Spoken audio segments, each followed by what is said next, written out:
I was strained and tired when I arrived at my guest house in Jodhpur, the famous blue city of Rajasthan in India. My host, Govind Singh Rathore, distinguished himself as a friend. My experience of India to that point had been difficult, a culture shock, and, well, pretty unfriendly. Govind's hospitality was a refreshing change. I warmed up to him immediately. We sat sipping tea and chatting in the courtyard. He told me that his family was leaving for a Hindu Jagrata to honor his 2-year-old son, Ayush. It was an all-night religious ceremony in Setrawa, the village of his heritage. The Jagrata would invoke the presence of the goddess Durga. As the firstborn son, Ayush was having his baby hair shorn and offered to the goddess. There would be music and festivity, and Govind hoped I could record it. Of course, I accepted. We arrived in the village late in the afternoon. The house was a cement structure with a few rooms surrounding an open courtyard. The barber was already present when we arrived. He wore a white homespun cotton suit and a multicolored turban. He was wearing a set of beads and sported a large mustache which accented his very sharp features. Although as barber his is a very important role in the village ceremonies, his caste is very low. I mentioned to him how beautiful the village was. He told me that though it was beautiful, it was very tough living. No electricity and no water made life difficult. He mingled with the family for the rest of the evening. They treated him like a revered uncle. There were cement steps going up to the rooftop where I laid out my bed. I sat up next to the other travelers Govind had invited. We chatted and got to know each other while looking out over the desert. Long shadows from the sparse vegetation stretched over the sand in the setting sunlight. Returning from the village's one water tank, smiling young women in brightly colored saris were walking, balancing pots of water on their heads. Young women and children played on blankets in the patio while the older women lay on cots, looking on and laughing in amusement. The musicians sang songs in an archaic language. Govind tells me he was singing the oral history of the Rajput people. The musician is from the Doli caste, which is considered untouchable. Historically, they sang at ceremonies to please the proud Rajput warriors. Govind, who is a Rajput, is concerned that the Doli musical tradition may be dying. Originally, this practice is passed from father to son. Now, many children of this caste are getting a decent education. They're taking opportunities to improve their circumstances.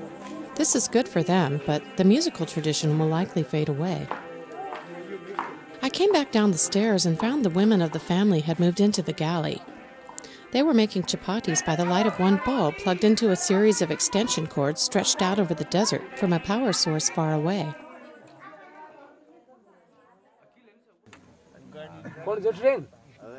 Outside the house was a small cement block temple. Village men in their colorful turbans and homespun cotton suits sat cross-legged on the ground facing the temple. A fire with offerings of opium and sweet cakes to the goddess Durga was burning in the corner. In line with tradition, the few women that were present gathered in the back to watch from afar.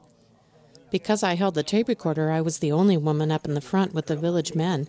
They stared at me and seemed disturbed. Govind chatted with the men before the ritual began and eased their tensions. Several Rajput mediums gathered around a drum and began chanting.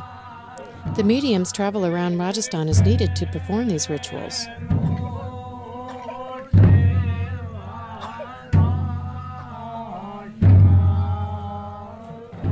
After a time, one of the men stood up and began to lurch and yell. His eyes rolled back in his head. He ran into the temple and rang the bell. Govind explained that the man was being possessed by the goddess.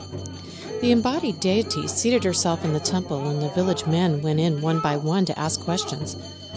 Govind told me they were questions like, why won't the goat give milk anymore? I hoped the embodied goddess would be able to explain what could be done about it. The family would be remaining awake for the whole night. I claimed traveler's privilege and went to get some rest. It took some time to unwind from the awesome experience I had just witnessed. I listened for a while to the ongoing ritual while gazing at the stars. Finally, I faded off to sleep.